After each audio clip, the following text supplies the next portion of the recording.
All right, good evening, everyone, and welcome to Green White Checker TV. It is time for the season finale here for the Area 51 Dark Horse series at AutoClub Motor Speedway. And right now, let's say it's not gonna be a all-out brawl for the championship. It's almost just a coronation day for this fella here, sitting on pit road, that number 99 of Craig Forsyth, as he has clinched the championship after last week's race. And so he's just here to have fun and still, of course, going to go for that top three position, get a win. But yeah, it's just, like I say, he's just a great season overall by Craig. And Andrew and I were talking just a moment ago and talking about just, I mean, we'll pull up the stats here. And you see Craig with a 77-point lead over Matt Wagner. However, 55 is the max points you can get to in a race. So that's, again, where the mathematically side comes into play.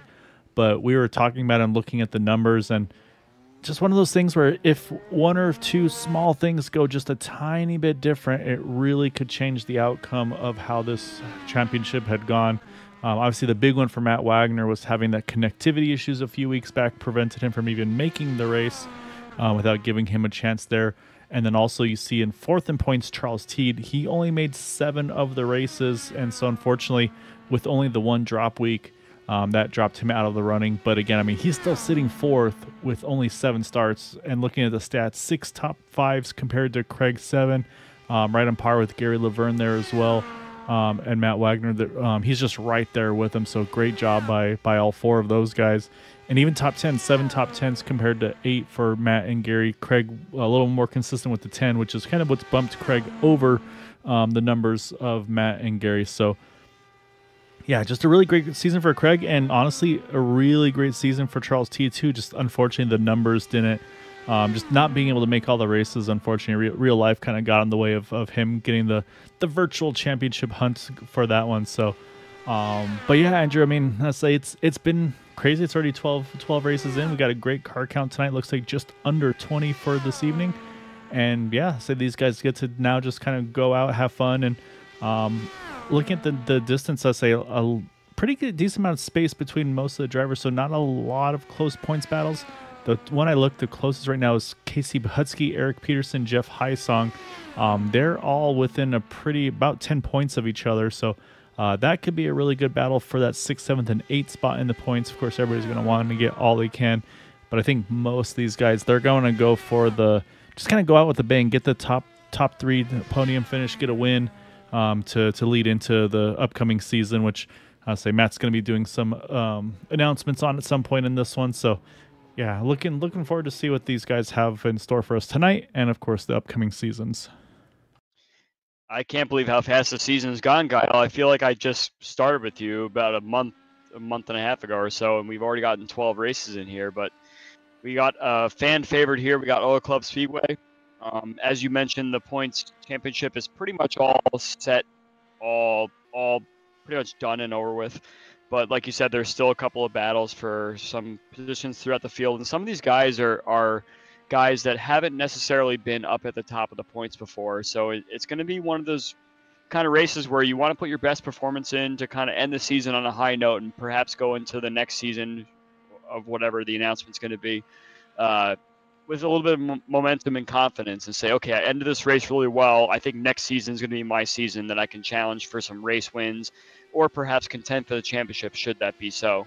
Looking at guys like Casey Pohotsky, like you said, we saw Eric Peterson last week. He was so close to that win, and he pretty much drove the race of his life, really. He was leading. He was confidently up there and everything. It just didn't really play out for him, but he'll get a race win before long.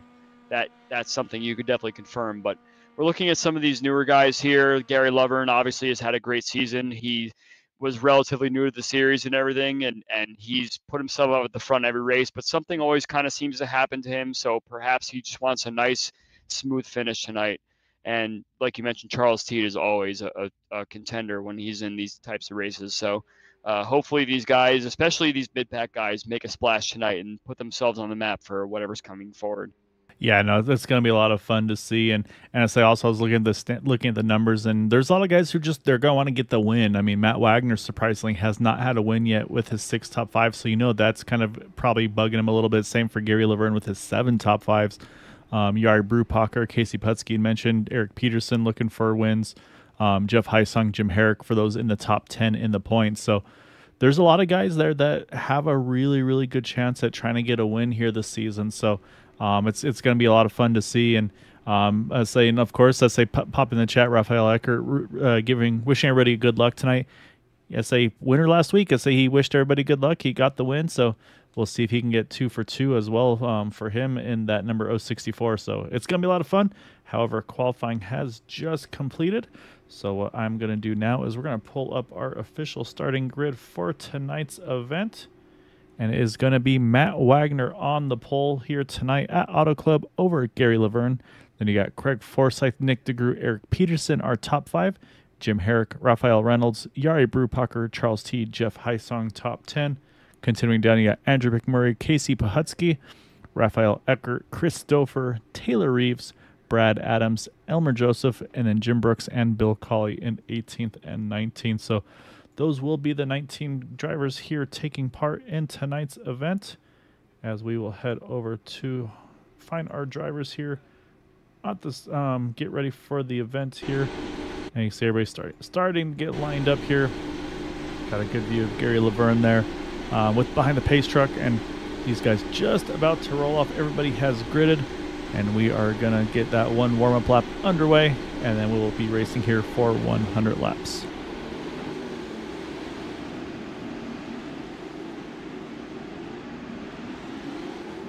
Fuel mileage will be a 2-stop race if we go green start to finish. Of course, if there's cautions, they might maybe think about taking some tires, things of that nature, to just try to do something a little different.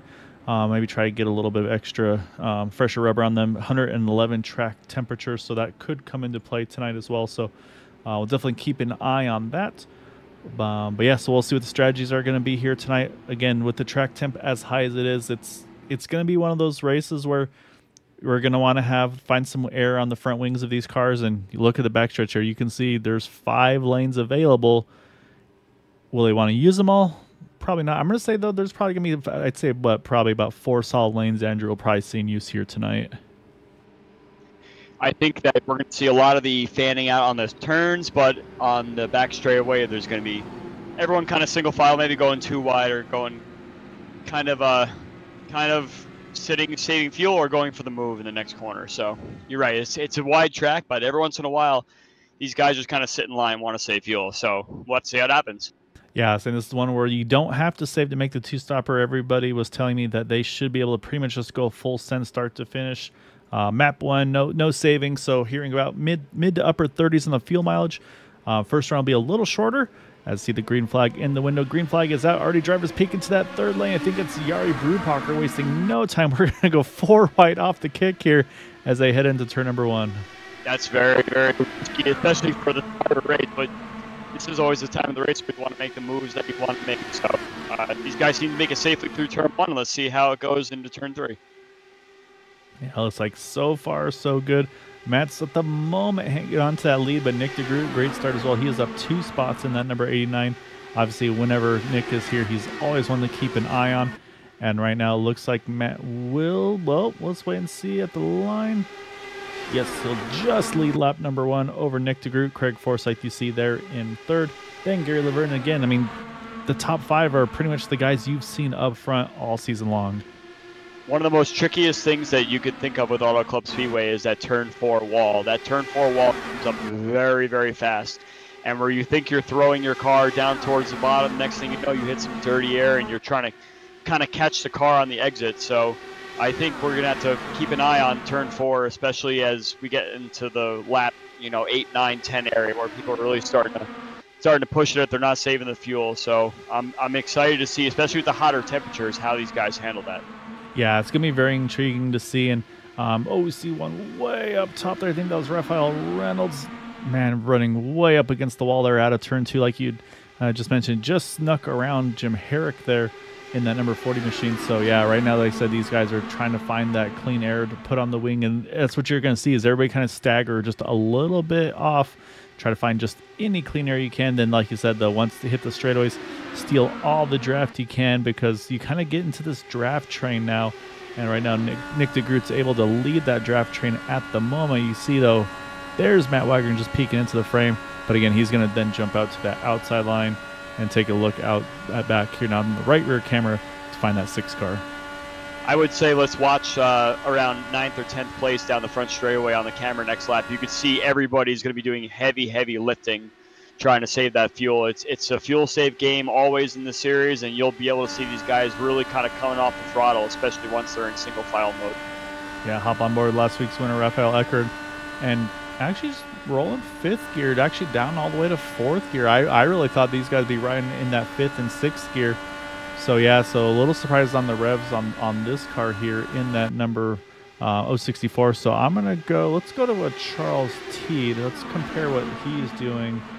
And here's the big difference. Look at this. He's rolling 6th gear all the way through, and then that, like you're saying, that to me says probably full fuel save out of that number 5 machine here. So again, Charles has had an amazing season in his 7 starts, with 2 wins, 6 top 5s, and 7 top 10s. So every start he's had a top 10.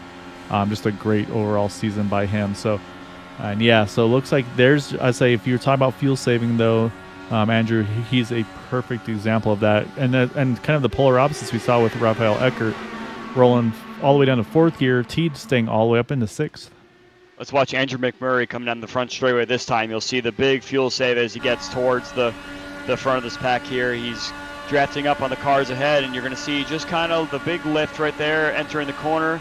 And yeah, he's not going anywhere. He likes that high side. And Nick DeGroot rolled out of it a bunch right there, gave up a bunch of spots. Not sure if that's maybe for fuel or not.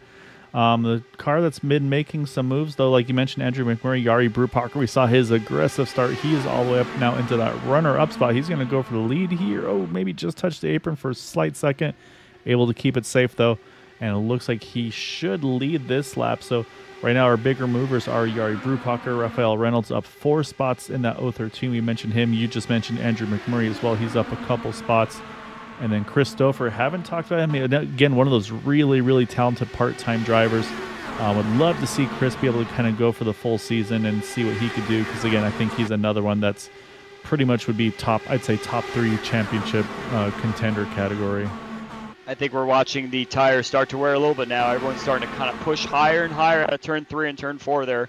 No one's touched that wall yet from what I've seen, but I think we're getting closer and closer to that point where some more risks might be taken, especially if you're trying to make some moves forward from, let's say, the 5th row of this double stacked up maybe towards the 3rd or second row to get it back up to the front.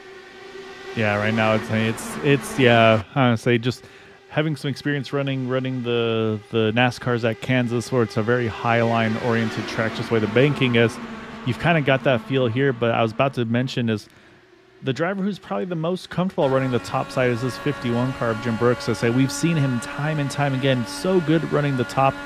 There was times where he kind of bit himself by not using the inside line when it was available to him. But you can see right here, he's going to actually hang it a little higher. Some guys start to drop down. He'll actually hold it a little higher up all the way through. Had to roll out of it a little bit out of 2, because right now there's just nowhere for him to go up that top side. So right now he's just trying to find any little bit of clean air he can. But again, though, you can see he's about that half a groove or so higher at times than it looks like Andrew McMurray, one of those other rim riders right now. It actually looks like some of these cars are having a harder time through 1 and 2 than 3 and 4, which is not very characteristic of this track. And I'm looking at the weather.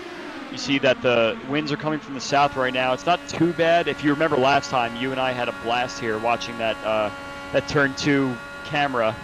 We put the camera on the wall to see all the cars that were going very high here. And it seems like we're kind of falling into this trap again, whereas typically where I've done races here, I found turn 4 the hardest to kind of maneuver with push and dirty air and everything. But it seems like, again, compared to last season, turn 2 is the turn where, as we're watching Jim Brooks from before, you can see he kind of rides that high line, and everybody ahead of him sort of pushes low and then slowly starts to track upwards, and he seems to be able to find that way right towards the outside to get that clean air out of this car. Yeah, what we'll do is, let's say next time we'll actually jump to this camera here to watch that exit out of turn number 2 to see how they're doing for that exit. But yeah, right now it's actually we got a 3-way tie for highest climber between Yari Brubacher up 7, Chris Stouffer was 7, now working on 8 spots gained, and then Jim Brooks at 7 spots gained as well. So a lot of big moves being made by these guys early. Let's say if I can get to it in time. We'll look out the back here. I'll watch them out of turn number 2. And yeah, you're right though. Definitely, they're not threatening as much as they did earlier. But again, though, like you mentioned, we're only on lap 13, so there's still a lot of time. Probably about 20 more laps on fuel, 20 more laps to burn these tires up. A very abrasive track here at Auto Club as well. So lap times holding, I want to say holding steady. They've dropped about 2 to 3 tenths, I'd say, from their fastest laps. So it does seem like the pace has fallen off just a little bit of grip there. You see, oh man, Rafael Reynolds, oh, that's as close as you can get without contact. Nick DeGroot had to roll out of the throttle there as well to avoid the contact. Oh, I think DeGroot and Jim Brooks may have made contact there. That looked like a pretty solid hit for the 51. That's your turn. You were a lap too early for that camera, unfortunately, there, guy. I think we kind of watched a clean turn 2 there, but yeah, it seemed like Rafael got a lot of dirty air there. It looks like he's going for a run right now, actually, on the high side. I think he wants to try and find his way to the front. And I was going to mention when we were putting that camera on, we're kind of right in the middle of that. Ooh, got very close there, and it gets close again with Jim Herrick and Charles T on the bottom, but it's a little bit early. I'm just going to refute everything I just said, because I'm here saying that it's a little too early for these guys to really be pushing for positions, because we're kind of in the middle of the fuel run. It's best to kind of just stay where you are. But it looks like, from what I saw on this last lap in particular, these guys are ready to race. And I think, like you said, it's a very safe 2-stop strategy. So perhaps there's not too much fuel saving needed. So perhaps we did a little bit of fuel saving for the first 12 or so laps of this race, and now we're going to start going for it. And I'm excited to see how much jockeying for position these guys do. Yeah, I mean, there is always that option of saving fuel to try to pit later than your competition.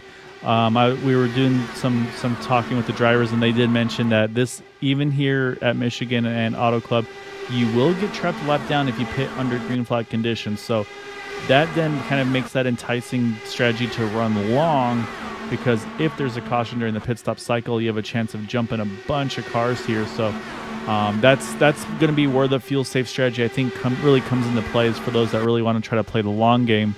However, there's always an opportunity for trying to do the short gain. But man, look at Chris Stover though. He just threw himself by Jari Brubacher, and look at that. He's going to go straight to the bottom, try to break that draft here. He's up 13 spots now to the lead. Yeah, this is definitely one of it gets very close. I saw that. Yeah, this is one of Chris Stover's key types of tracks, and he can kind of see the mess happening around him, and he knows there's a time to pounce. And sometimes that time to pounce isn't what you want it to be, but it's when the opportunity opens up. And when these guys started to jockey for position a little bit, it's almost like he predicted that might happen, and waited for his moment to kind of jump on it there, and you saw he moved right into the second place spot there. Oh, I just saw a little bit of a front wing. Possibly, I think it's this guy right here, Eric Peterson. And yeah, right front wing there is missing from Peterson. Let me try to go back here. We'll do one more look at it, see if we can find what happened to Mr. Peterson here out of turn number 4, it looks like. Wonder if we're going to see some contact with Actually, he and around the front straightaway, yeah. Maybe he and Gary Laverne here. We'll watch and see.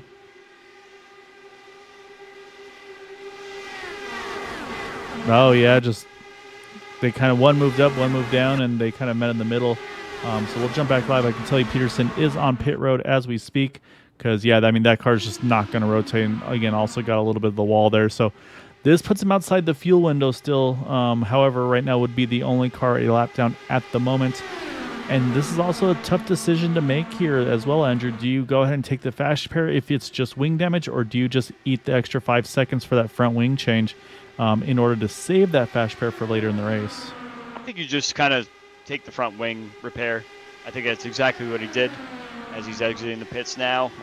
You don't want to ruin your fast repair too early, especially this track, this race seems to be very packed up right now. So anything can happen really, and if you use it too early and you put yourself in a spot that you don't have it later on should something happen, which we saw at Kentucky last week happen a couple times, it just puts you in a spot where you have to be a little bit more careful and you don't have as much risk involved. But I'm not so upset by this strategy from Peterson, because everybody's kind of on the same 2-stop strategy right now. But if a caution falls a certain way, he can get a wave around. being a lap down, and perhaps he can find himself in a situation where he might be a little bit different strategy, probably not what he wanted, but if everyone's on the same thing, why not try something a little bit different, even though it wasn't assigned to him? Yeah, so I'm saying sometimes a bad break winds up working out in your favor. So the other thing I want to compare is, I mean, right now we talk about, well, as I said that we talked about the swap draft as Rafael Reynolds, though he's going to try to go to the top there and try to get 2 for 1 here. It seemed like Matt and Chris were kind of working the swap draft to keep the pace of that race up a little higher. As Gary Laverne trying to sneak to the outside of Matt Wagner there as well. This is going to be a really good opportunity for that number 013 to take the lead here. He's going to dive it into turn number 1. But I was going to say they had been just kind of following the leader, but last few laps they've really been going more aggressive on the swap draft. And so I was curious to see what lap times would be compared to Peterson, who's running solo right now. But again, I think with them doing the swap draft like they're doing, this is keeping that pace up just a little bit faster than 36. Waiting for him to finish his lap right now. He ran a 33:10 compared to the guys up front with 32:90, 32:80. So yeah, about 2 to 3 tenths slower. And that's again just due to the way we're seeing the swap drafting happening up here. I think that the swap drafting on a big super speedway like this is a little bit trickier to carry out, especially because everybody's kind of in that draft, and the draft window on these cars are so long and so large that it's very hard to try and pull away necessarily, but you could definitely try and pull the group along faster by doing the swap draft situation. So just using Eric Peterson as the example, he's running about a tenth faster than the cars that are in the lead right now, which proves to me 2 things: that they're not swap drafting, and the tire wear probably isn't really hurting their pace too much.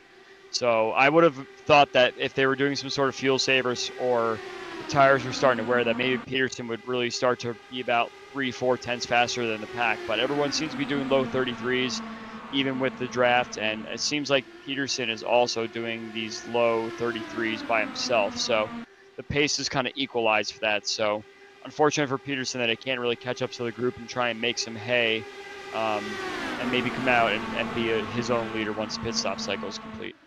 Yeah, so what will probably happen for him, though, is like you said, is should be able to cycle out in the draft with some of these guys. Again, that pit window probably within the next 5 to 10 laps, I would say, is going to be what we see from a lot of these drivers. And yeah, I've been seeing, again, kind of some movers moving back forward. Obviously, Jim Brooks had his little hiccup. He's been able to recover fairly well. He's moved himself back in just outside the top 10 now.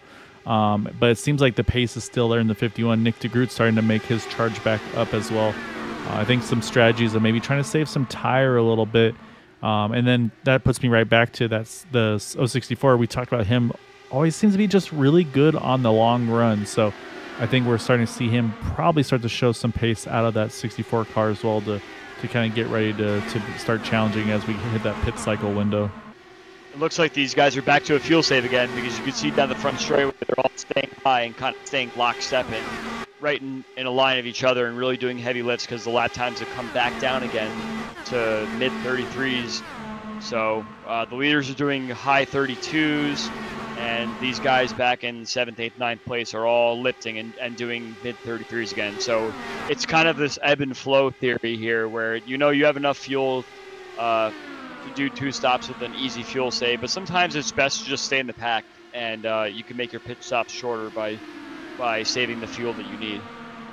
I think what we're going to do next time around is we're going to do like we talked about a moment ago. We're going to watch them out of turn number 2 again, because again, I think the tires are worn. We're about to start lap 30, and I'm starting to see some cars really have a little bit more struggles coming through the exits of, especially like you said, turn 2. So we're going to keep an eye on that, see how they're looking. Lap times, like you said, still holding pretty steady in that upper, like low 31s, high 32s. So not a huge change there.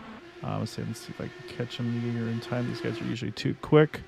And yeah, they're definitely flirting with it a little more than they were previously. Not terrible, but definitely looks to be a little tighter. It looked like T that time was the one who kind of pushed up quite a bit. He pushed up about a lane and a half.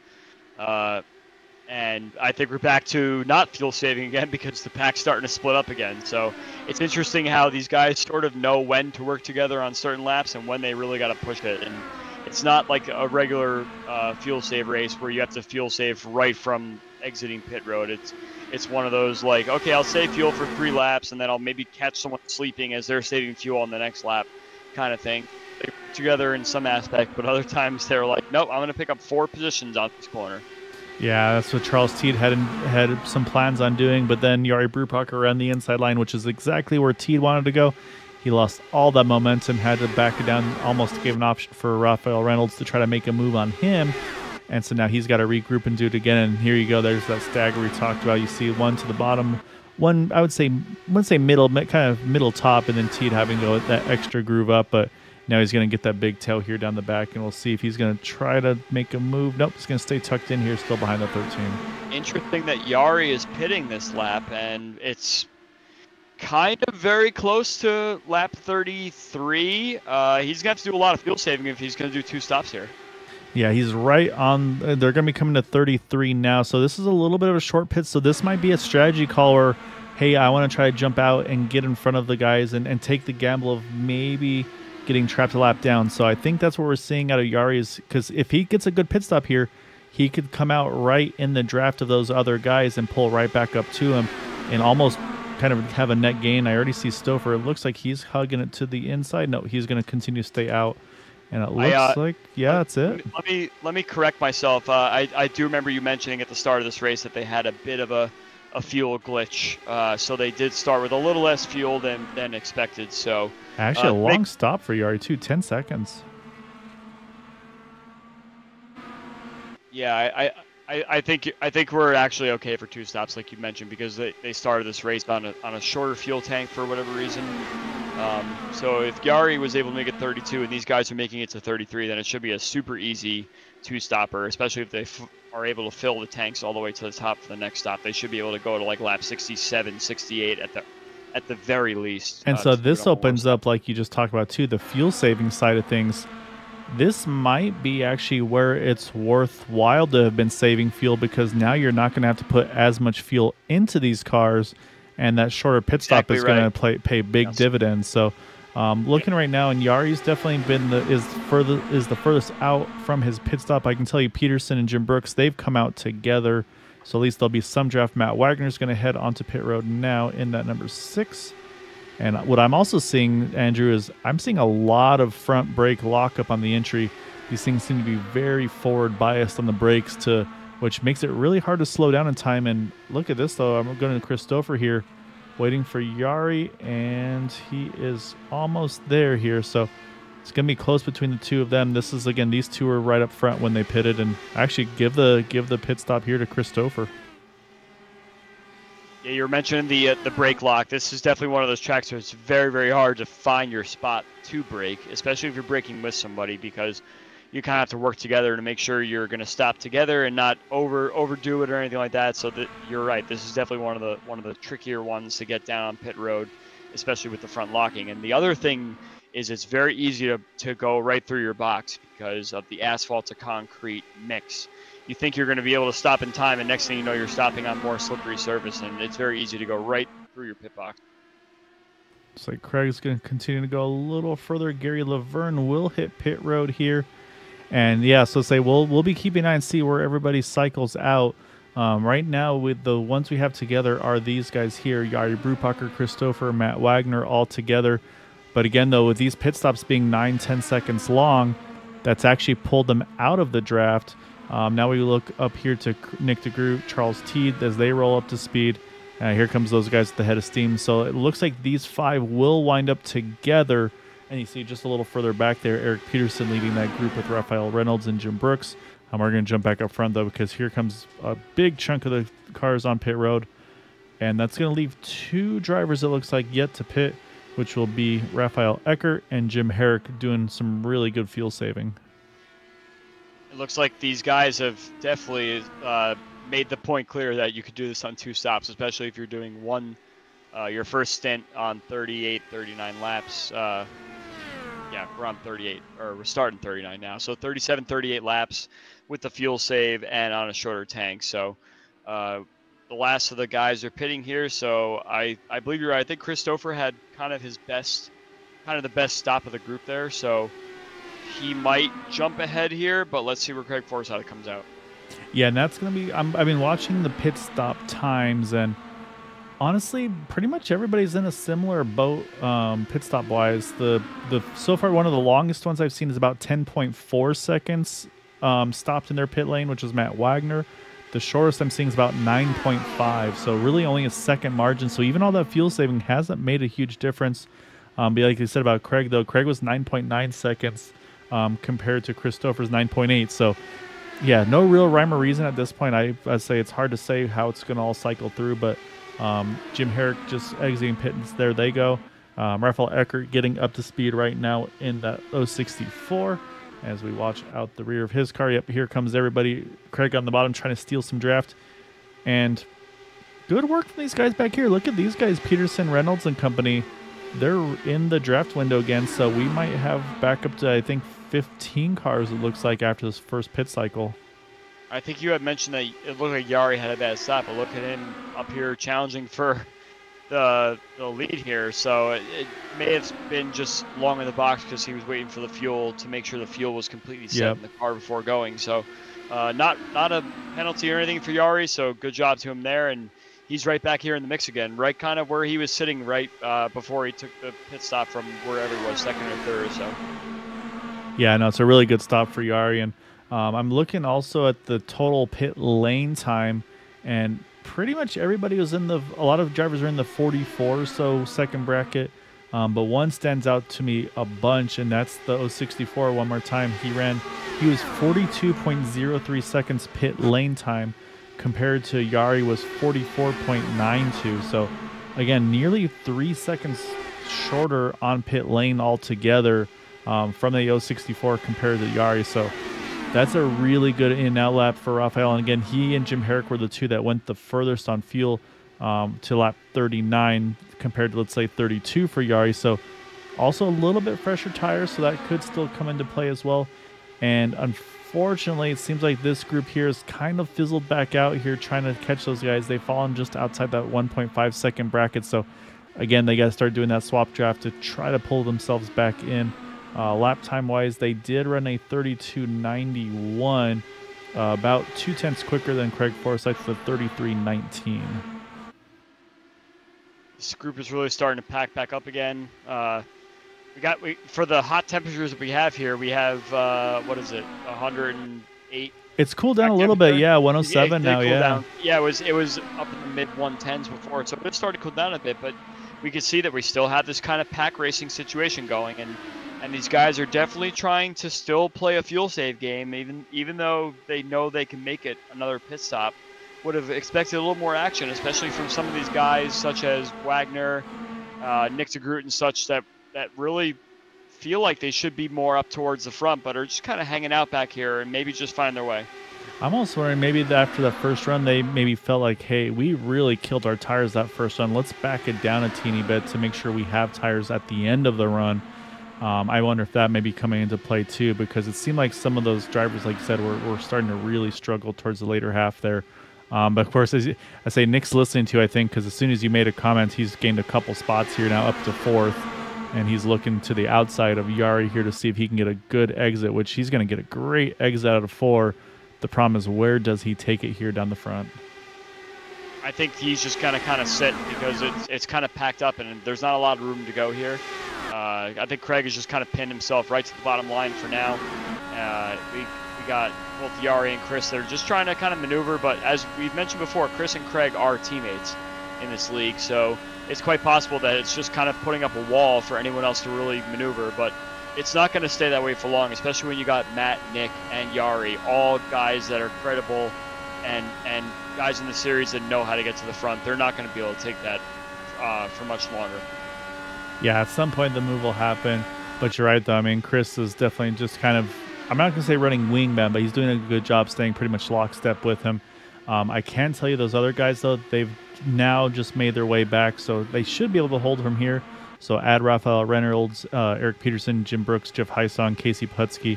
So yeah, so 15 cars in this lead pack. Unfortunately, 3 that have fallen off the pack.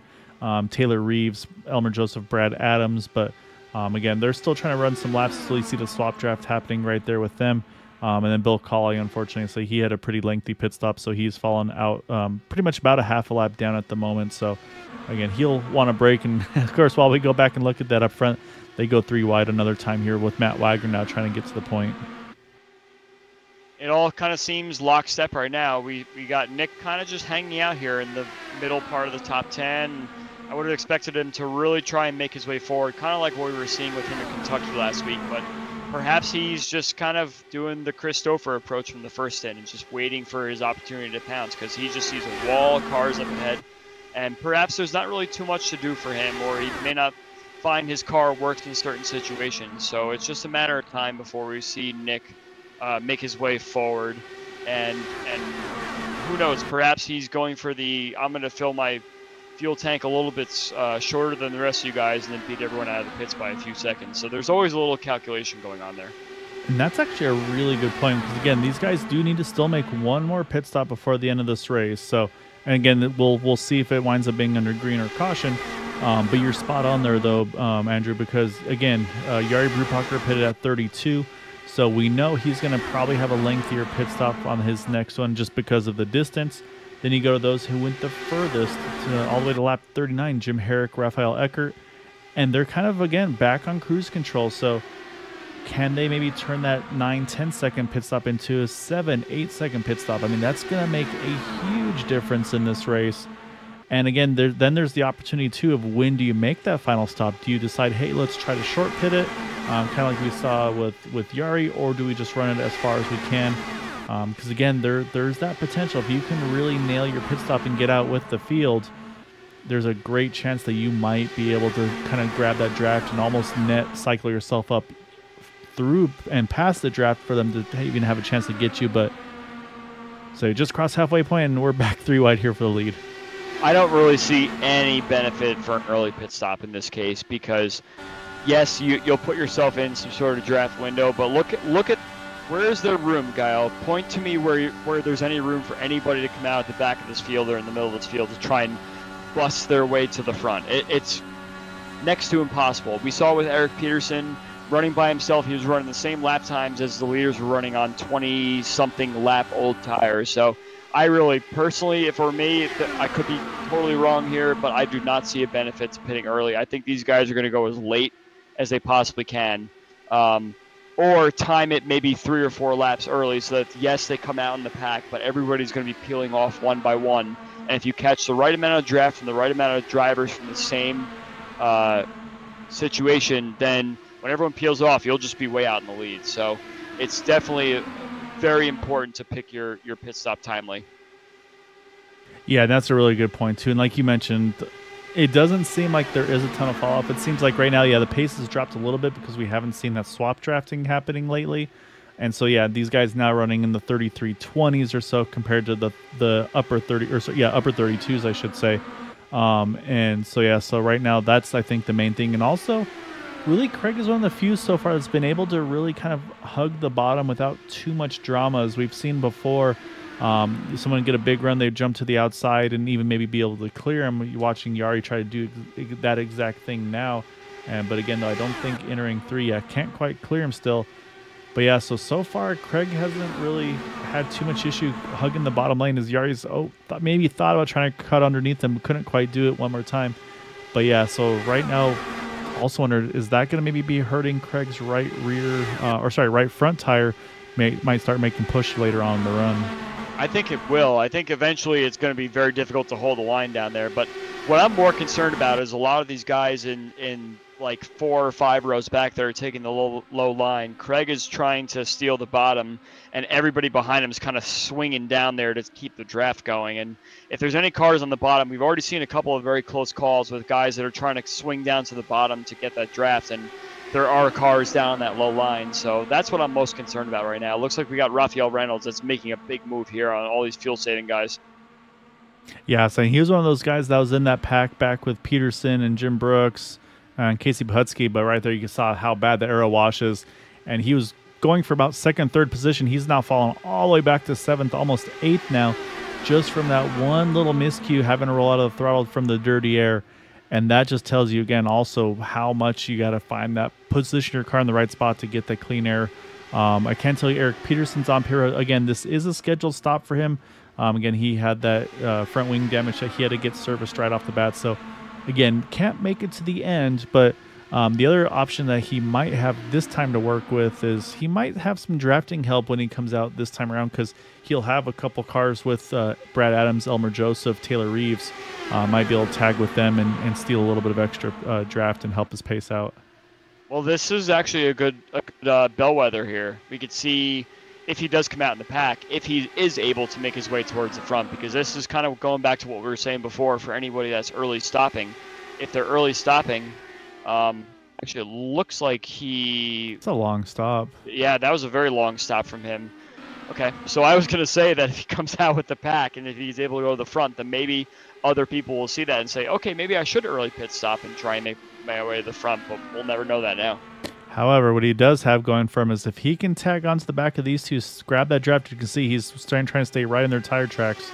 That's going to be a really good opportunity for him to hopefully hold on to this draft. So that's going to be his goal right now, is to tag onto those guys. Maybe also kind of is a ladder for Taylor Reeves to pull back in on him too. So again, I'll keep it on his lap time, see how things are looking. But yeah, right now though, like I said, Craig's just he's going to live this bottom lane as long as he can. And again, we've got probably, I'd say, about 10 laps for these guys to safely make it to the end on fuel. But again, though, I really think that some of these guys, I'm curious to see who blinks first. So I think somebody's going to try to do that short pit strategy. I'm watching these guys battle up here. I mean, in my opinion, Yari's being a little too nice, and he's not really giving Craig a lot of space to maneuver on the bottom line. And you kind of want to really try and make the car on the bottom line work their car a little bit more and work that bottom line, because if you're just giving them like a lane and a half, 2 lanes, you're really allowing them to push up the track and everything. But I also see where Yari's coming from. He's trying his best to get the best draft situation, but he is getting closer and closer as you see as laps go by and these tires start to wear. He is kind of challenging at the line. So it may seem like Craig is really just kind of pinned to that bottom line, but should it be a 25, 30 lap run to the end here, it's quite possible that Yari could just beat Craig to the line just with a certain draft. But you saw that he did split up the Stouffer and Forsyth situation up at the front here. So it is possible to get past second place, but first place is a whole other story. We can watch how close they are at the line this time by. Yeah, this time Craig just about a half a car. But you're right, though. You talk about the gaps that are being given, and that was too big of a gap because Raphael Eckert saw it and he said, "Don't mind if I do." And it was literally about what I was going to say was Yari was giving Craig about a lane, I should say, in between the two of them. If you use the seams there as your comparison, you had Craig on the bottom seam. Yari was running the third seam. This time, look at Yari. He's going to run that second seam, and look how further forward he got there just from running that little bit tighter. And I think that little moment, there's again, Raphael's making the big move. Man, so these guys are really getting aggressive now as we get close to that fuel window. Look how, yes, you stole the words right out of my mouth there. It looks like it's even all the way back to 8th place. We're all getting very tight here. And I think that has to do with a lot of the fact that Craig's tires are a little slower. And both Yari and Craig are running a little bit slower side by side up front as the tires start to wear because they're not rounding the corners as fast. So it's definitely going to start to close up here. We can see the top 13 are all within about a second and a half or so. We got Jeff Hysong back up in 13th place, just kind of hanging out back here and watching these guys with his popcorn and ready to see what he could do. And I also wonder now, after twice now Yari Brubacher getting squeezed in the middle there by the 64, is that something where, as I didn't say, that here goes Yari going to do the same going through the middle here. And he's actually going to clear Craig there. And now Craig's going to get a big dose of dirty air. And look how bad the 99 washes up there out of 4. And that's, again, I think Yari's seeing what the 64 is able to do. And at some point also these guys are going to say, hey, I got to be a little more aggressive on that side draft and not give that full car width, because we've seen that drivers are going to take that. If that window's there, I'm going to go ahead and fill that gap and try to get to the front. You can see that Yari's giving Craig a taste of his own medicine, just riding that bottom line all the way around the track. But you got Eckert that's definitely looking a little bit more racy, and he's kind of mixing it up a little bit more. But Yari's going to do the same exact moves, but keep in mind that both Yari and Craig now have probably the most worn tires, using a lot of wheel to get around the corner. So I think it's just going to stack up the field even more, and we're going to see some more players kind of show up here in the mix. Yeah, and Yari is also going to should be pretty much the first to hit pit road too, so we'll probably see him call it in. Oh, Rafael got really tight there out of 2. And you see Charles Teed having to try to jump to the outside. And we've been talking about all these guys, but we've kind of haven't really talked about Andrew McMurray too much, and he's been right there just kind of just watching and cruising with these guys in this top 3, top 4 spots here. And right now, look at the top 5. They've built a huge margin, almost a full second out over Gary Laverne. And you can see Christopher, I think he saw that. He's going to react to it and say, hey, we got to get back after these guys, not let them sneak away. So I'd say, again, I think that tire wear is starting to show for a couple of these guys. Actually, I noticed that there was quite a bit of a tight moment for a bunch of cars in the bottom part of the top 10 out of turn 2, with that same situation with the cars running very low on the apron and cars that were already low, and it kind of bobbled up the top 6 or so. We got a pitter. Oh, Craig's a gambler. Craig. Interesting. So Craig's going for the gamble and say there's no championship to worry about. So he's thinking race win. And he said, you know what? I am pitting as soon as I'm in my window. We saw Yari. He went 32 laps. Craig is pitting 33 to go. So I'm very intrigued now to see, do we see a lot of reaction to this or not? And also we got to see, where does Craig come out in relation to this? Because, again, he's been leading a lot, so he's been burning a lot of fuel. I think Yari's coming in too. He's going to bring along Gary Laverne with him. And I'm going to say, entry-wise, I think Craig's going to win that battle. It looked like he was able to get in a lot hotter than those two. Looking for Craig. He's leaving pit road now, and he just can't quite tag onto the back of those guys, even with an 8.3-second pit stop. You can see there Craig in the back window, so he won't get that toe that he was hoping to get. Well, I think he's going to get the toe from the rest of the cars that are coming in, so we're going to be having a battle of 2 packs here very shortly. And you have to drop off that first pack as soon as you possibly can. As soon as you realize that there are cars that are working together doing a swap draft, it is no longer beneficial to be out there on old tires doing a swap draft. Yes, you have less fuel and everything, but the cars are going to be much more motivated to go faster in the second pack. And look how much time. Yeah, I mean, look at Yari. He's still building speed. Craig is gone. I mean, he got one around. And there's the concern. That was the concern that we could have seen.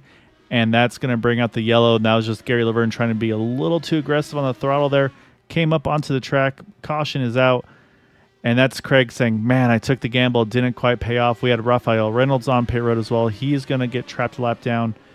So those guys that went long, this is going to be basically some benefit. Who's the dog going to be is my question, because of the whole dynamic situation.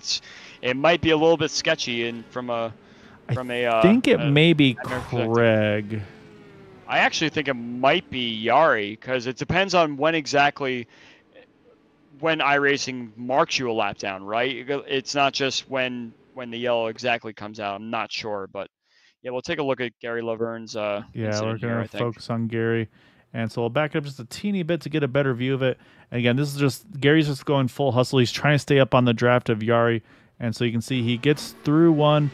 And then right there, you can see right side tires above the white line. And we talked about time and time again, these cars absolutely hate banking transitions. And that just loops him around. Again, no contact, anything like that. But what happens, though, is he starts sliding up on the track. Here comes all the other cars. And you see the light flash on the back of him. That means caution is out. So just basically, just due to where he was. But yeah, you're right, though. I mean, however, at the time of the yellow, so we'll pause it real quick. We jump over to Craig. There he is on track. However, where's Rafael Reynolds in this whole time? He's on pit road. So that's going to be, I think, the other question. But actually, we can have the answer. It's going to be Craig getting the wave around. But again, not really. It's not going to really gain him anything because he can throw on another set of tires, but he's fueled to the end. He's good to go there. Rafael Yari, they're going to get the wave around. Gary Laverne's going to wave around as well. Although I think Gary may have a penalty for an unsafe pit exit, I would suspect. Probably, yeah. My question mark is, if you're Eric Peterson here, what do you do, Andrew? Do you go ahead and say, you know what? I'm going to take the wave around and bank on the yellow now that it's going to be an outright brawl to the end, knowing that you can't make it to the end? and risk having to make another green flag pit stop, or what do you do if you're the 36 here? I think you do exactly what you said. I think you just stay out and you take your lap back and say, I hate to say it, but do see some restart incidents and everything here. So I would say there's a good chance for another yellow before the end of this race and before he'd have to pit. Keep in mind, he did pit on lap 50. What was it? 56. Yeah. So it's not like he's in dire need of fuel. I think he could definitely go another 15 to 20, maybe not 20, with the yellow closer to like 15 or so. Well, you can see the position of his car. He's not even hinting at pitting, so I think we got the answer. And I like the same. To go. Yeah, I think this is the right call because I think we should get the one to go this time around. Craig is stopping. Yeah, Craig did pit. He went ahead and just threw some tires on that thing. And again, it was a risk versus reward, and I think, again, if it had gone green, I think that would have been a great job by Craig. I think he would have actually had a chance to break the draft from the field. So what you do see, though, is all those guys getting their laps back. Raphael Reynolds getting the wave around, Jari Brubacher, Eric Peterson, as well as Gary Laverne. So that's going to give us the entire field here back on the lead lap. And we're going to start this thing with 27 to go. For 18 of the 19 drivers, fuel is a non-issue now. And yeah, we're going to have an all-out brawl here to the end to finish up the season. I would love to see Eric Peterson get back in the mix again, especially because he drove so well at Kentucky last week. I think he definitely has a shot here. We got a bunch of wave around cars right now, so we got one to go. Yeah, everybody's back on the lead lap again, which is pretty great. There's no DNFs yet. Everybody's still in this race, so everybody's got a shot to win it. And like I mentioned in the pre-race, we got a lot of guys in this mid-pack that are hungry to end their season on a high note. And I'm pretty sure they want to try and get up to the top 10 if they can, get the best finish they can. Andrew McMurray is one of those guys we were mentioning. He's kind of part-time. He kind of comes and goes. He's having a great race right now in second place, and I'm sure he would love to have a great top 5 or even better podium finish tonight. Yeah, exactly right. Eckert obviously trying to go for 2 in a row. That's always a nice little feather to put in your cap. So we're about to see what's going to happen, though, because that pace car or truck is about to pull off.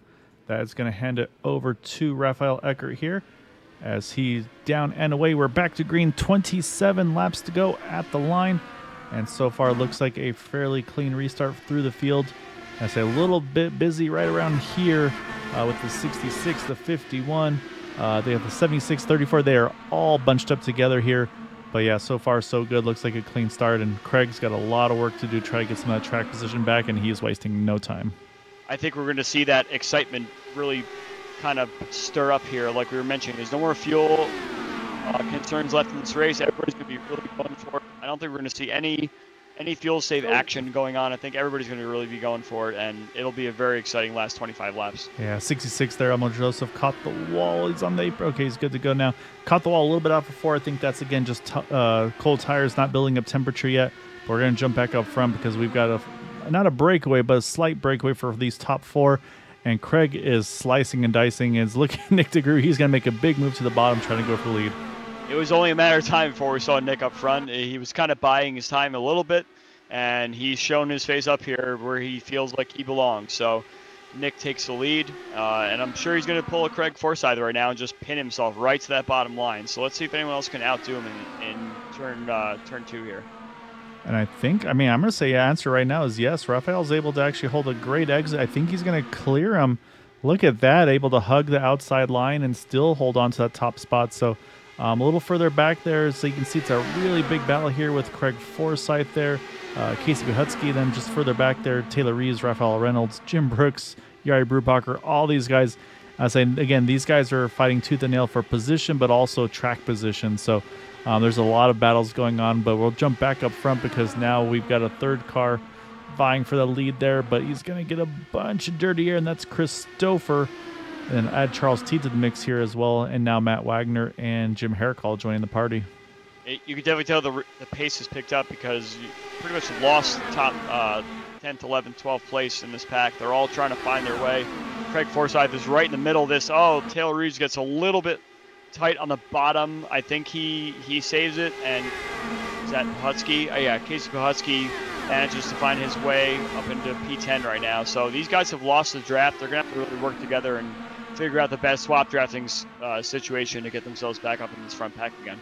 Yeah, Jeff Heisong, Craig Forrest, it's about a second and a half between them, so Craig is tantalizingly close to the draft, but I'm watching the ticker, and yeah, I went from 1.5 to 1.6 just down the back straight away, so you're right. So they're going to have to start coordinating, maybe starting to chat with each other in Discord. As you saw right there, Christopher got to the outside, or got clear of Charles Teed. Charles Teed went straight to the inside, but the momentum was not there for the draft, so now Chris is going to jump to the bottom, but again, though, dirty air off the back of the 64. Charles T does a really nice, you see that late apex he took there, that got him a great exit out of turn number 2. And watch, this is a knockdown drag out fight with Forsyth, Reeds, and Pahusky back here. They're not organized whatsoever, but one thing to mention is that the guys up front, they have a decent enough pack where that they're going to start to slowly fall back to this pack, trying to find clean air and everything. So I think that Forsyth, Pahusky, Reeds, and I think Jim Brooks is in this now as well. They're going to find their way back up front. It might just take about 10 laps or so. Yeah, they got to realize, hey, we need to work together to have a chance to go for the win of this race. And then from there, we can start dicing it up with ourselves. But yeah, and right now, like I said, with the leaders racing the way they are, they're not trying to do swap draft. There's passing happening, but it's, again, just due to the big moves that are being made here. As you see, Teed's going to jump to the top. That's going to let DeGroot take over the bottom. Andrew McMurray's trying to figure out where he wants to position himself. Matt Wagner's joined the mix along with Jim Herrick, Jeff Heisong. So, yeah, we've got the top 8, just kind of throw them under a blanket right now. And it's just, again, right now, it's who gets a better exit. And Raphael's got something out of turn 2. He's got a really good exit speed in that 64. It's getting very hectic up front here, and this is exactly what we've been looking for. We've been looking for some really close battles. Some of these guys in the back of this pack are doing 33.0s, whereas Craig did a 32.6 last lap. So he is going to start eating that gap up quite a bit, and I think he's going to find his way up here before lap 90 or so. He was half a second quicker that last time around. So yeah, he's within 1.1 now, 1 second. So he broke the window just like you were talking about. So now he's right in it. And so now he's going to start to feel the dirty air, but he's also going to get that huge draft down the straightaways here, which is a great example right here on board with Jeff Heisong. We saw right there how quick he pulled up onto the rear bumper there of Jim Herrick. You can see how fast these cars are going. They're going so fast. They're going 225 miles an hour down these straightaways. These laps are ticking away very fast, and I'm very excited that we're ending the series here, the season on this track here, really showcasing the speed of these cars, and these guys are really putting on a show for us tonight. Yeah, it's a really good run that everybody's doing right now. Can't tell you Eric Peterson is back on pit road, but again, I love the gamble because even now, if there's another yellow, he'll still be only one lap down. So there's still options for him to get back on the lead lap because right now he'll be the only car one down as they run. So yeah, so he's going to hope for a yellow, but not too late of a yellow because he wants to have a chance to charge back up there. And the way these guys are dicing it up, one little mistake is a really good chance of taking out about 5 or 6 cars. So hopefully they keep it clean and green. But like I said, Eric Peterson's kind of hoping for someone to make a small mistake. I was thinking Eric might have gone on no tire stop just to try and get himself closer to that pack here. Yeah, I think most of these guys are going to pit on the last few laps here. Look at this top 13 or so. They've all gotten back together again because of the pace of these guys that are running in the middle of the top 8 or so. They slowed down enough that they were able to catch back up to this pack again. So now we got the entire field pretty much thrown under a blanket. Oh, we got an incident. Oh, big hit to the inside wall by Charles Teed. He stays straight. He went off track, so it doesn't bring out a yellow. Let's go back to see what happened here to Teed. So we'll focus on that number 5 machine as it comes out of turn number 2. Does this car just step out? And also, did I go too far back? Oh, I think a little bit of I think Stouffer and T are going for the same real estate and maybe a little bit of net code as well. And then unfortunately for T, just huge hit to the inside wall. So this is where you're glad it's a virtual race.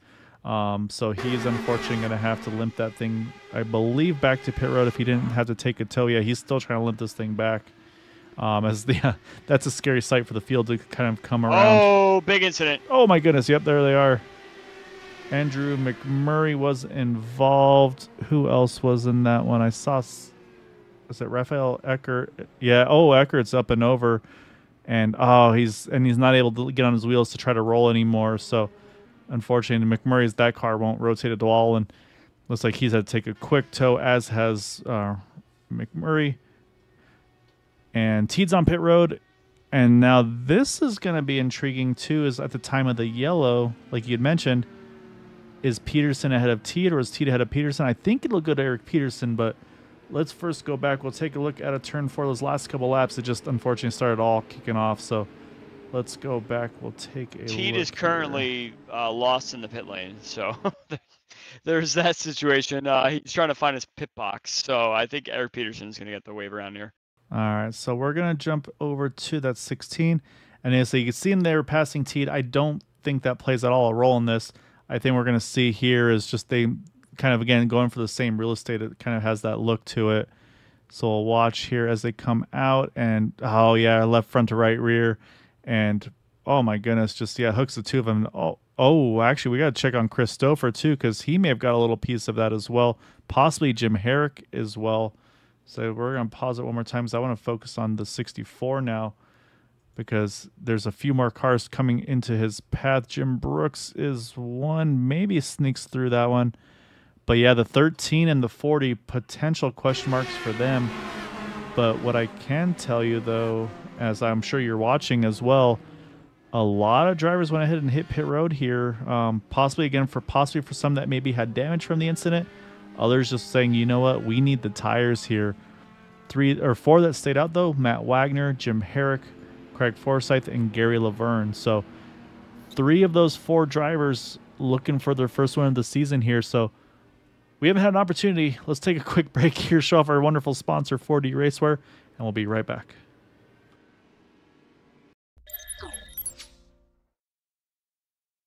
4D Racewear, makers of the ultimate sim racing shoes and custom apparel designed for sim racing by sim racers. 4D racing shoes are engineered to connect racers to the pedals in a way no other racing shoe can, all the while giving you the comfort needed to complete those double and triple stints. Visit 4dracewear.com and check out the latest sim racing products that let you connect to your sim.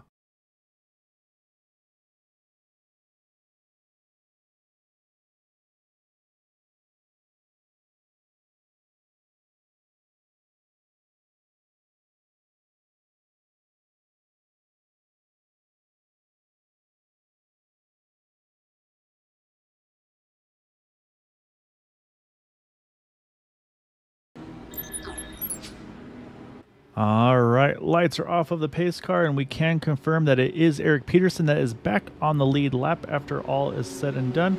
So he is going to restart in 15th, but in the longest line again, just due to the way the wave round situation works. However, we do have quite the battle for the lucky dog position if we get another yellow, because Raphael Eckert, Charles Teed, Andrew McMurray, all 3 right together, all now trapped to 1 lap down.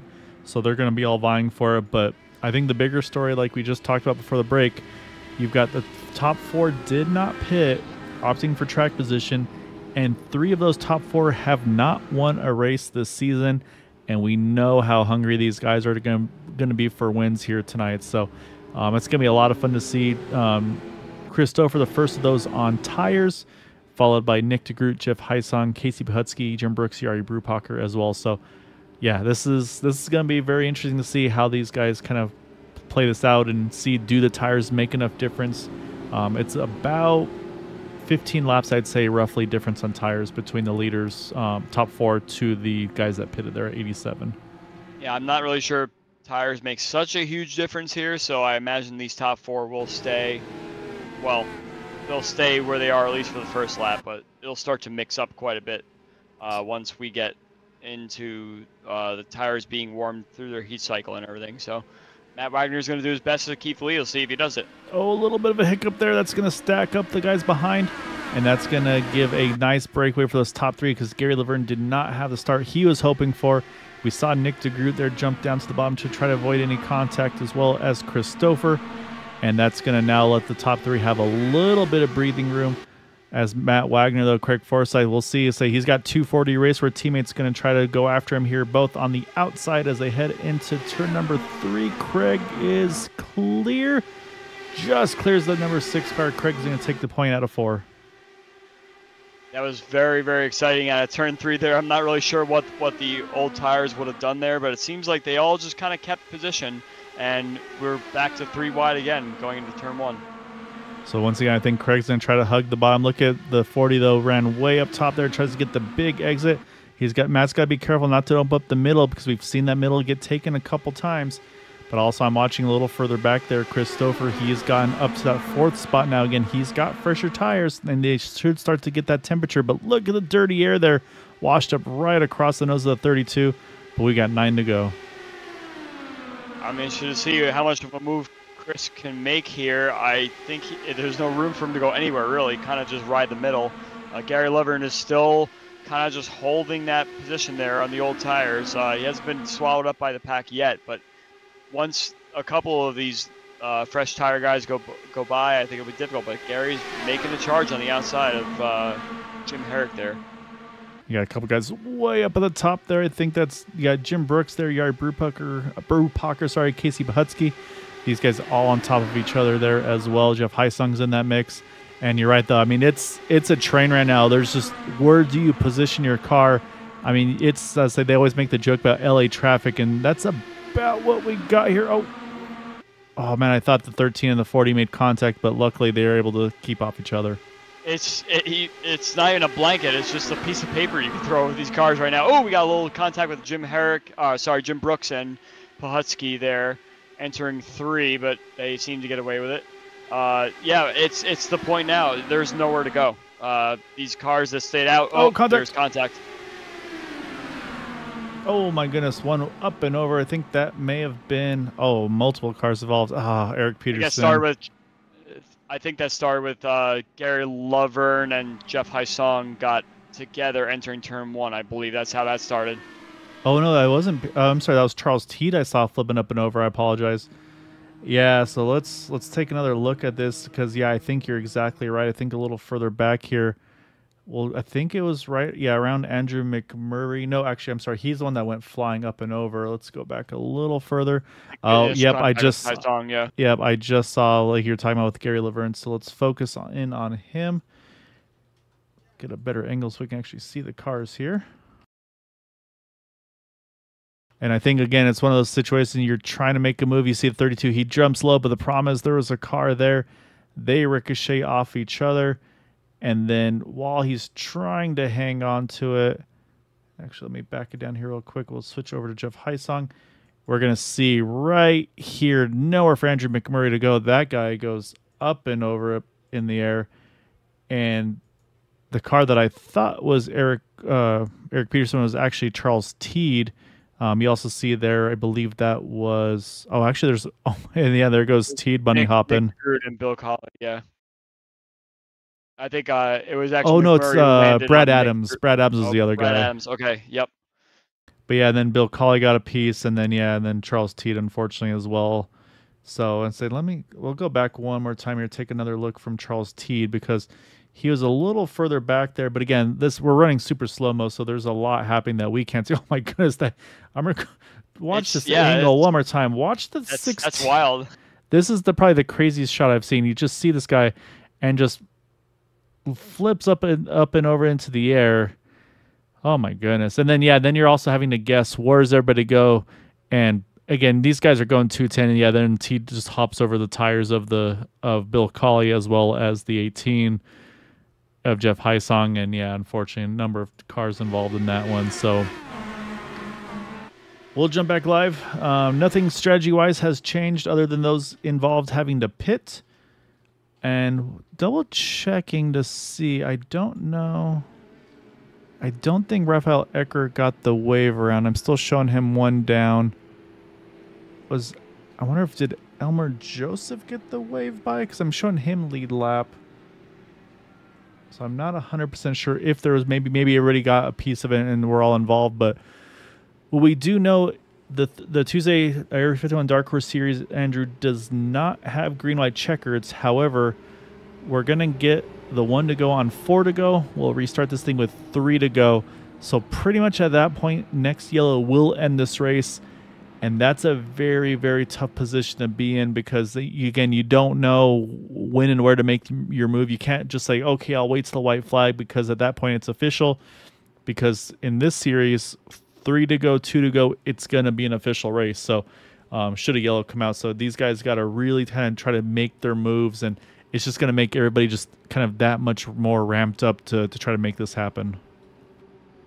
Yeah, I was actually going back to see if anyone got the lucky dog, but I don't see anybody that went high there, so I find that kind of strange. I guess all the lap time cars were involved in the incident. I think they all got a piece, yeah. Yeah, I think they all got a piece, so I don't really think that anyone got the opportunity there.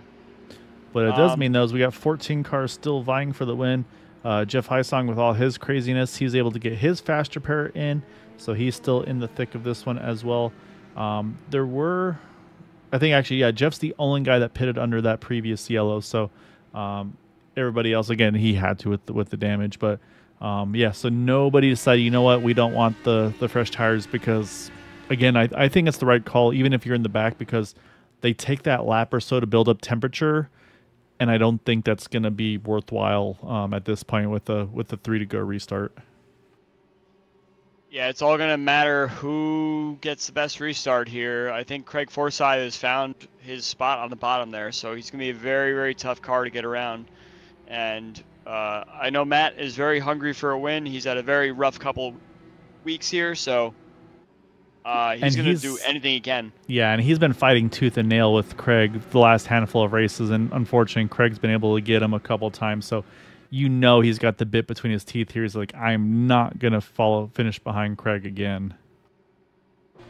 Be a very exciting 3 laps here, and I hope we stay green for the whole thing so we can see a nice big battle right to the finish. Yeah, it's going to be a lot of fun. Again, Craig's control car can go as early or late as he chooses.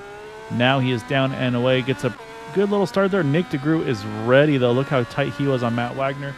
As, again, they start to try to break that draft a little bit. Looks like through the field, everybody's looking good as well. Again, they still got to go 2 more laps to get the white flag. At that point, they do race it out to the finish. If there's a yellow, though, before that, I believe it will be an official race. So, again, Craig's going to have to play as much defense as he can here. Matt's going to try to peek to the outside. Watching Stouffer is trying to make his moves as best he can with Jim Herrick. We still got the same 4 cars. Or, sorry, Nick's group was one of the pitters, actually. Most of the guys that stayed out, it was a good strategy for them to try and keep in the mix of this race, and just proves that the new tires didn't necessarily make that big of a difference. But we got Stouffer that's really just put himself right in the mix here. I think he's got a shot, but if not, I think Craig is just pinned right to the bottom here. We'll have to see what happens going to turn 3. We're getting very close, Gael. Yeah, Matt and Nick DeGroot. Nick saw a gap he wanted to go for it, didn't. I think he thought better of it, rolled out of it, and right now it has been so tight between Matt and Craig. And it looks like we will get to the white. Yari Brewparker's going to take a 4-wide, 1 to go here. I think Yari had quite a run there, but he's going to run out of racetrack as everyone's still pinned on the low side. I think Craig is still exactly where he wants to be. I don't think he's going to be able to give this up, and Nick is trapped right boxed in the inside there. I think, wow, looks like Jim is actually going to really go for it right in the middle line there.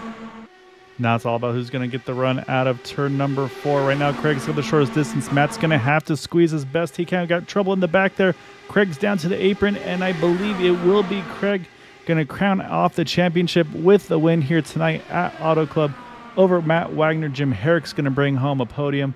We had someone going up and over there at the end as well, and we'll go back and look at that. But I think what Craig is, I think Matt's just like, man. I think poor Nick DeGroot got boxed in right going down to the checkered flag there. So he just tried to take the apron and saw grass, and that was the end of that. So I said, well, first watch what happened here from Nick DeGroot's point of view here towards the back. And again, that's what, again, the last, there's the contact further back there you see. And is that Jeff? Oh, it's Jeff Heisong again, this poor guy at the very end. Big contact with he and... who is that other car there? Taylor Reeves. I think it was Taylor Reeves. Yeah, Jim Brooks able to sneak. Look at these guys just driving through it. Raphael Eckert, I think, he split the middle of him. Then we'll go back one more time. We'll watch this. So you're talking about Nick DeGroot here going down to the grass. So let's focus on the 89 here. And then we'll take a look, and you see Nick makes the sharp left to the bottom, and a little too sharp there. And yeah, he does a little bit of off-roading here. And at this point, that car is just, you're not controlling this thing. It's just going wherever it's going to go. And then at the line, we'll jump over to Craig.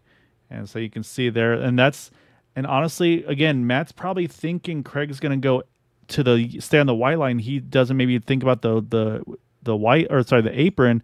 And so Craig gets him by just about a nose, or a little over a nose. I'd say you can see just about to the tire there. So, but yeah, what a finish. What a race, though. That was just all out a really, really exciting one tonight by all these drivers. And we're going to have a happy champion, happy couple finishers, and probably one very flustered runner-up tonight.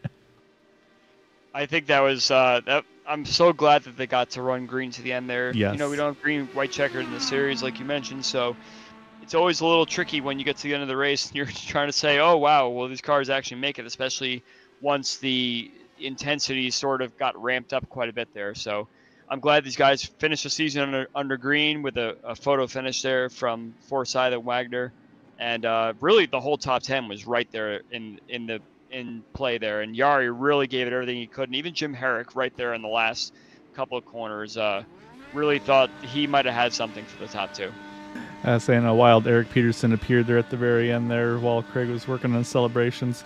We'll do real quick those. We'll jump back live. We're going to do our final results. We'll go back. Really trying to celebrate. I'll say we'll go back and we'll show the celebrations as well, because that was something in itself to watch. But Craig Forsyth going to get the win by 13 thousandths of a second over Matt Wagner. Jim Herrick brings it home in third for a first and third for the 40 Raceway drivers.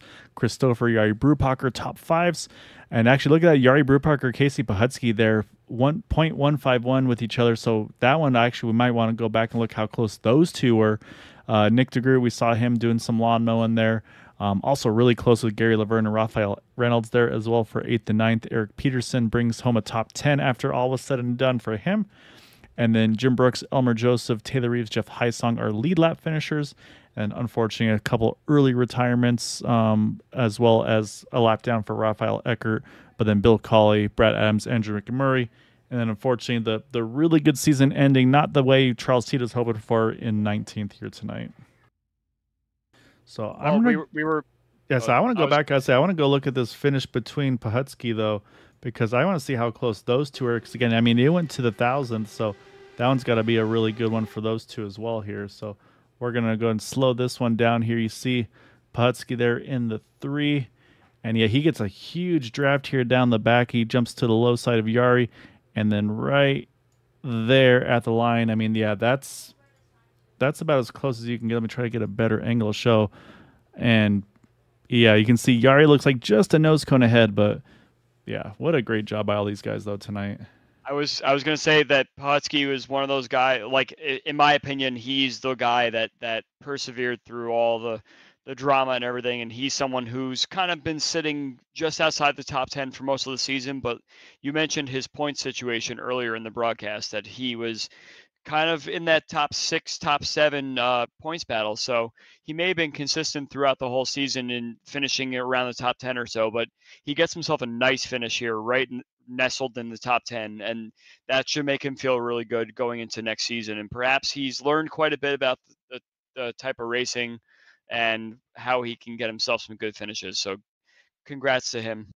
Yeah, no, it's a great job by him. And we got to talk to some podium finishers, and we're going to start off with our third place finisher, which will be a Mr. Jim Herrick. And Jim, the bottom and the middle lanes were taken. You decided to try the top side, and it was looking pretty good there a few times where you were getting a nose ahead at the right times, but it just seemed like it was too hard to get the timing spot on there at the end. I mean, how do you balance that? Because obviously you want to try to win. You know, you got a teammate vying for the win too. Is that one of those ones where knowing kind of the championship's already taken care of, it's like, let's just outright brawl for it? Or, I mean, take us through the thoughts there at the end, trying to go for it tonight. Yeah, there was definitely a brawl at the end there. Everybody just kind of bunched up and was going for whatever open real estate was available. You know, there was the potential to sneak by there on that third line, but in order to get there, you had to lay back and time the run perfectly. And it was okay when when people were just kind of running in line or they weren't really fighting. But on the last lap, there were too many cars behind, and I couldn't lay up enough. I would have been overwhelmed and probably finished like sixth or something. But I just tried to sneak in there and just stay in the draft enough to keep the second row of cars behind, and yeah, it worked out for a podium tonight. Did you find that the staying out when everyone else pitted there on whatever caution that was, lap 90 or so, was that done for track position and trying to see if maybe your old tires weren't so old and you can kind of maybe just jump a few spots organically there and perhaps have a shot at the win? Or were you scared that perhaps at the end of the race you might have been swallowed up like Gary Lovern was?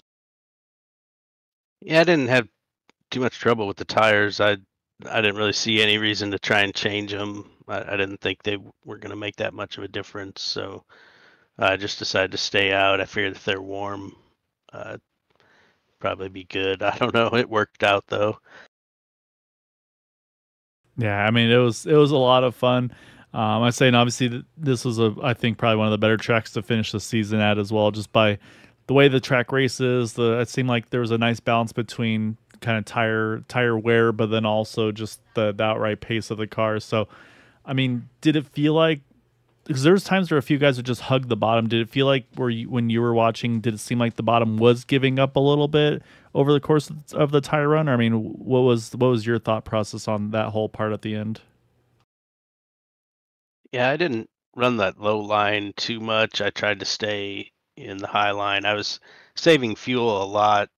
I went longer. I think maybe me and Eckert were the only two that went. I think we went the longest out of anybody in the first stint, but it didn't really work out. I ended up at the tail end of the pack when I came back out, which was okay, but it did give me that, one extra lap, so one less at the end, if you're fueling in a green flag stop. But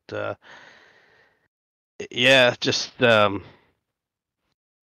I don't know, just kind of ran my race, and the high line was working for me, and my tires were good, so I didn't have to go down there on the low line to make many passes or anything. So I figured why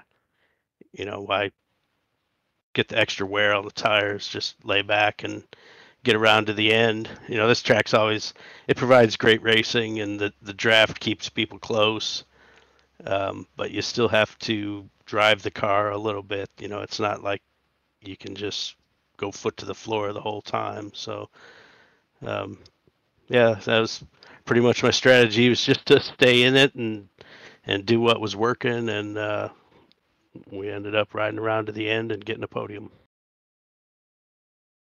It was a great result for you, Jim. As I know you've been busy behind the scenes, and definitely want to. I'll say, before we let you give your shout outs, I want to thank you as well for everything you've been doing for the league with 4D Racewear. I say it's been a lot of fun working with you, and looking forward to doing more of that in the future. So I know you got some stuff in the works, so I look forward to kind of getting those announcements as well soon. But yeah, great job tonight, man, and definitely want to give you the floor for any thanks and shouts for that run tonight, and of course the season this year. Yeah, thanks. Definitely working hard on 4D here, and hopefully we'll have some announcements by the time the next season comes around. I know we're going to take a little break here, and kind of looking forward to that. But I'm definitely looking forward to the next season, and we'll be talking about something for that season coming up. But for now, just give a shout out to 4D Racewear and to PitFit, who's one of our partners. If you're a PitFit member, you can buy 4D Racewear sim racing shoes and gloves at their shop, or at their facility here in Indianapolis. And yeah, shout out to Craig for the win, and Matt getting on the podium there, and all you guys at Green White Checker for putting on such a good show for everyone. Thanks a lot. Great job tonight, Jim. Look forward to, I say, enjoy the break, but also look forward to see you back on track. But yeah, go enjoy this one, man. Yeah, I'm gonna celebrate a little tonight and have a break, but I'll be looking forward to the start of the next season. All right, sir. We'll talk to you soon. Great job tonight. Thank you. Take care, Jim. All right, we got to jump one car further forward, and saying that is going to be this fella here in that number 6 of Matt Wagner getting the runner up here tonight. And Matt, so you were kind of between a rock and a hard place there. You had a lot of 4D racewear guys around you in the inside, on the outside, behind you at some points. There was a couple times you looked like you had it there on the outside line, and then the one thing I caught there on the last lap coming to the out of 4 was it looked like you were kind of protecting the white line versus Craig going all the way down to the apron. Was that something you were thinking about, or is that a heat of the moment thing? Just like, hey, I got to make sure I don't kind of like squeeze the 99 car down below the apron. Yeah, it was actually a pretty good fight. I thought I had the edge. You know, I saw him lift a little bit coming out of 4 a little bit. I had a little bit of a buffer there. I almost cleared him on the back stretch. I was watching. I was like probably a wheel length for me to clear the bottom. If I would have cleared that bottom, it would have been pretty much game over. I was so close, but the momentum was on his side. But the apron was more of his friend. So I knew that the last lap the apron was going to be in play. But I saw Nick go down there. I was watching in my mirror too. And I'm not sure if there was another lane close enough to get to him. I can run the very bottom, but it's a little bit bumpy down there. Hey, Kitty, how you doing? Sorry, Gaio. So I don't know, man. It's awfully close. Finished second to Craig again. It's terrible. You know, Gael stole my question, so now I have to come up with another one. So I'll just Nailed go it. with Go for it. I'll go with you had told me pre-race, Matt, that the hugging the white line stuff wouldn't happen at this track. So I'm curious to hear. I'm curious to hear your take on that. I have my own take on it, but I'll take yours first. Okay, so I was watching the track temp, and it was actually going down, which I was kind of really disappointed. I had to set the session up for the track temp to go up through today, and it went down, and that just kind of really destroyed things. And but when track temp down, the guys were hugging that damn bottom. I was like, well, that sucks. Well, one thing you should learn from iRacing is that for some reason they like to treat AutoClub Speedway like it's in like Greenland. For some reason, it's always like 80 degrees at this track. No matter what you set, you have to artificially and all that stuff, and it's more annoying than you think. That's something that we talk about on the open side all the time. But yeah, once I saw Craig start to hug that bottom line, I was really trying to pump it up that he would eventually run out of tires there. And there were a couple times where he kind of slipped a little bit on the bottom and wasn't able to hold it down there, and he got past. So it wasn't all roses and rainbows there. Right. So tires were actually, after my first run, my tires were down to about 59% on the right front. So they were wearing really good. The start of the race, the track temp was pretty good. Like I said, throughout the day, it started getting cooler, and I started getting more mad. So, well, there goes my tactic of trying to do the crossover move. It's man. Oh, so close, dude. But so close, no cigar. But gotta hand it to the champ. He's raced good all season long. Of course, he does a lot more racing than I do in these cars. I do it once a week, and props to him. Yeah, so he's a sneaky feller. Saying the hard part is to say he's so nice. It's like it's hard to be mad at him on those. But again, I mean, Matt, you had a really good season too. It's just unfortunate, like I said, you had a couple little hiccups with computer issues, weather, storms, and I'd rather not go into that. So I mean, all things considered, though, I mean, I'm going to say it's still a really good season for you tonight. Getting the runner up tonight and the race as well into the season. I mean, I'd say it's definitely one I feel like you still hold your head up high on. Oh yeah, it's no doubt, my man. It's eventually all things considered. It's been a good season. We're going to do a lot of recruiting on the off season. These guys are really true good racers in here, and I thoroughly like racing them every week. Guys, if you guys choose to come on out here, race at Area 51, it's a banger, man. It's a lot of fun. Good guys to race with. Of course, everybody has their moments and everything, but that's just part of sim racing. You know, people get upset, and it happens. But I'll be doing a lot of recruiting races. If you want to contact me, you can contact me on iRacing via my name, and we'll get you set up. And hopefully, yeah, races will be great. All right, well, great job tonight, Matt. Definitely, before we let you go and enjoy a little bit of a break yourself, definitely want to give you the floor for any thanks and shout-outs for that runner-up tonight. All right. Actually, special shout out to Mark and the other Mark Cohn and Mark Murphy. I know they were watching. Shout out to you guys. I appreciate you, my teammates for Dark Horse. Love you guys so much, and especially you, Watchman. You're a good true friend. I really do appreciate you. Shout out to TWRS Setup Shop. They will be one of our primary sponsors for next year. Love you guys to death, and you guys in the booth who do everything possible to bring out the best broadcast possible. So, thank you guys. Appreciate you. Looking forward to the off season. Yeah, I'll be watching. Thank you, guys. All right, good job, Matt. Thanks, Matt. Thank you. Yep. All right, so we got one driver left to chat with, and I'd say he had a hard time doing any burnouts there at the end because he was getting bullied by everybody there at the end. So I don't know if that's people getting fed up with this Craig fellow winning all the time or what, but Craig, it was an eventful one tonight. We loved the gamble there. Actually, no, you know what? I'm gonna steal as I did it last time. So, Andrew, you kick it off. Okay, my question this time for Craig. I was curious about the low line, and did you feel like there was any point when you were running down there? Did you feel like that you had it the whole time during the stint, or did you feel like you might have actually gone ahead and lost a spot, or how comfortable were you running that line? I knew I was in danger at any time. If anyone could put together a run, I was in danger. And I think at one point Yari got. I mean, he clean on. Yari was the closest. Yeah, right. he pulled a proper run behind me and was able to complete it before the corner. And there's nothing you can do about that if it happens. So that was where at that point I knew it was like, okay, the bottom line is perfect.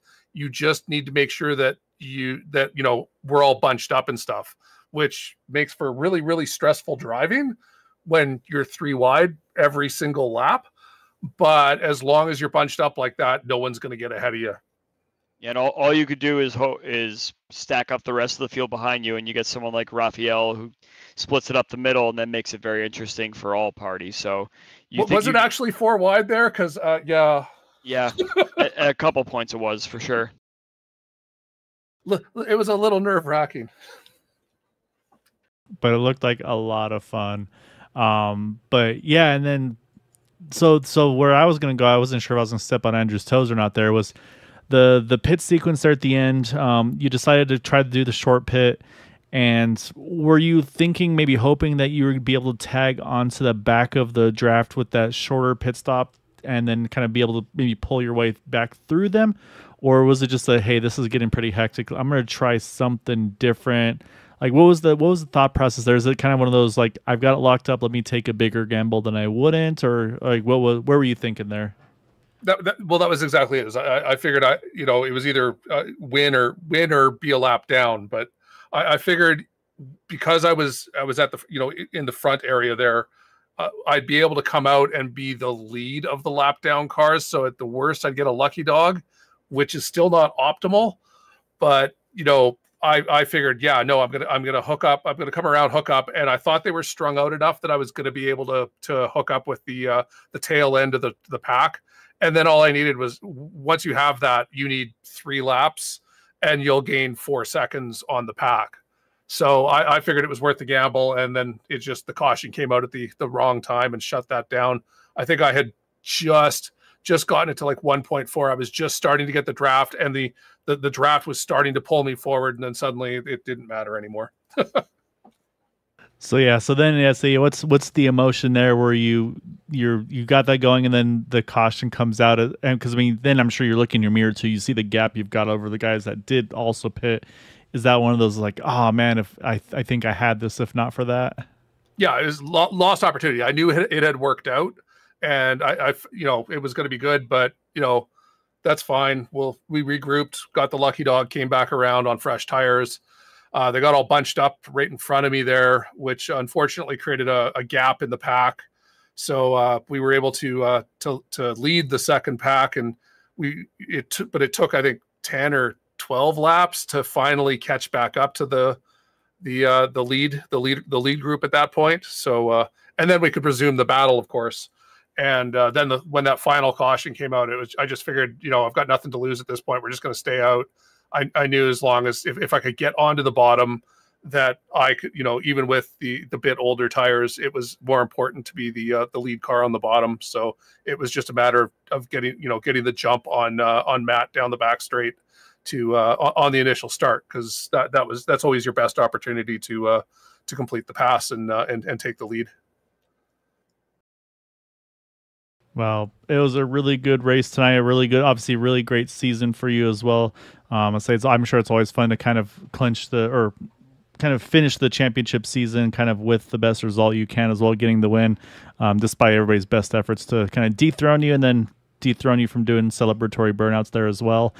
But yeah, just a hell of a season tonight, Craig, and definitely want a big congrats to you on that one, and definitely want to give you the floor for thanks shouts for the win tonight as well as the championship. Yeah, well, I was gonna say it's nice to win a championship again, because it's been a bit. So yeah, no, I gotta think. I mean, as I said, everyone was razzing me there. That's why they thoroughly destroyed my car, and with good purpose. They wanted to make sure I had to build a new one for when we come back next year. So no, everyone at Area 51, it's a good bunch of guys.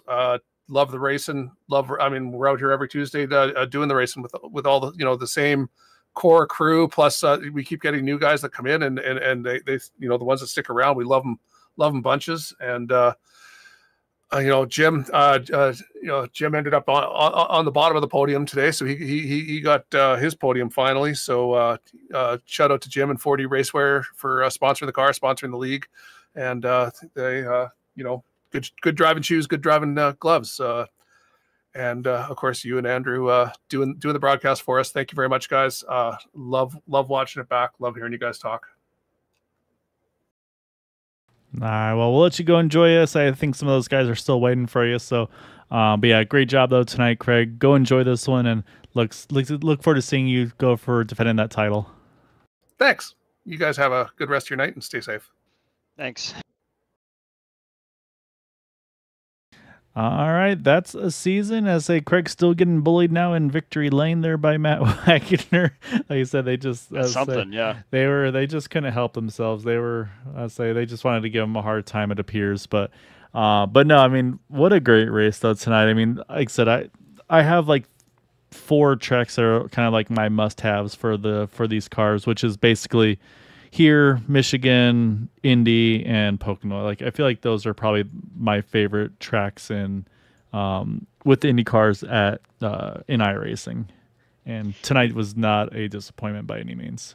It's interesting that you had that graphic up of Matt and all the cars harassing Craig.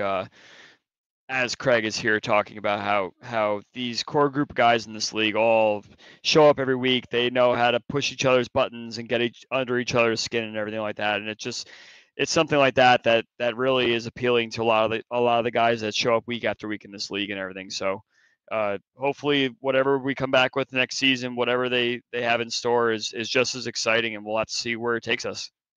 Yeah, it's going to be a lot of fun. I'm looking forward to see what that next season entails. Like I said, I don't believe there'll be anything broadcasted upcoming this for the IndyCar series this season. But again, there will be hosted races and trying to just kind of get everybody, build a few more cars and everything like that. So definitely, again, if you're interested in these things on Tuesday nights, Area51iRacing.com. And of course, like I said, get in touch with Matt Wagner, one of the main admins there, Craig Forsyth as well. Say they can definitely point you in the right direction. But Andrew, it has been a pleasure doing this season with you. Like I said, it feels like it was like a few weeks ago that we started, and somehow we blink and we're back here again. So, yeah, I just want to thank you for everything this season. You've been just a lot of fun to work with, and look forward to doing it more with you. And then I'll say maybe even share some time on track during some of these during the break. Yeah, this has been quite an eye-opening experience for me. I've been a racer my whole life, and I kind of just stepped in with you when you were lonely one time without a commentator, and next thing you know, we find ourselves here kind of feeding off each other's chemistry week after week, and it's been a lot of fun, and I really actually look forward to Tuesday nights every week doing this with you as well. So the feeling is mutual, and I'm looking forward to see what we got going on in the future and see what other exciting races we can call here. Yeah, it's going to be a lot of fun. So, again, we're not done racing yet, though. We've still got a couple Thursday night races to go. That one's just a little off sequence, again, due to some issues with DDoS attacks and so on and so forth. So, Thursday night, this upcoming week, we'll run our second to last race at Atlanta Motor Speedway, followed by our season finale in a week after that at Daytona to crown a champion. So, there will be a couple more races left to go here at Green White Checker TV. So again, everybody that watches and supports us, thank you all so much for being a part of this. It's a lot of fun, and saying everybody hopping and chiming with us. It makes it a lot more enjoyable as well. So for myself, as well as Andrew Wood, thank you guys so much for watching, for supporting us. And of course, until next time, as always, take care, stay safe, and have a good night.